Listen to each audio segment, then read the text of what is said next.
ભરૂચમાં mobile hack કરીને એક બેંક ખાતામાંથી લાખો રૂપિયાની ઓનલાઈન ઠગાઈના કેસમાં પોલીસને મોટી સફળતા મળી છે। ભરૂચ શહેર સી ડિવિઝન પોલીસે તપાસના તાર મુંબઈ સુધી લંબાવી 2 આરોપીઓને ઝડપી પાડ્યા છે।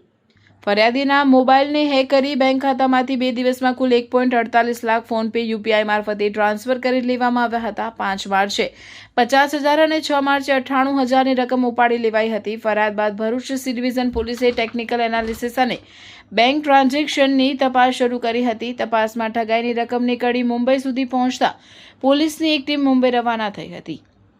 પોલીસે અગાઉ અવિનાશ રામ અવધ યાદવને ઝડપી પાડ્યો હતો। તેની પૂછપરછમાં મળેલી માહિતીના આધારે સહ આરોપી હિમાંશુ જ્ઞાનેન્દ્ર ઉપાધ્યાયનું નામ સામે આવ્યું હતું। ત્યારબાદ ભરૂચ પોલીસની ટીમે મુંબઈમાં 3 દિવસ સુધી તપાસ કરી અને સ્થાનિક પોલીસની મદદથી મલાડ ઈસ્ટ વિસ્તારમાંથી હિમાંશુ ઉપાધ્યાયને ઝડપી પાડ્યો હતો।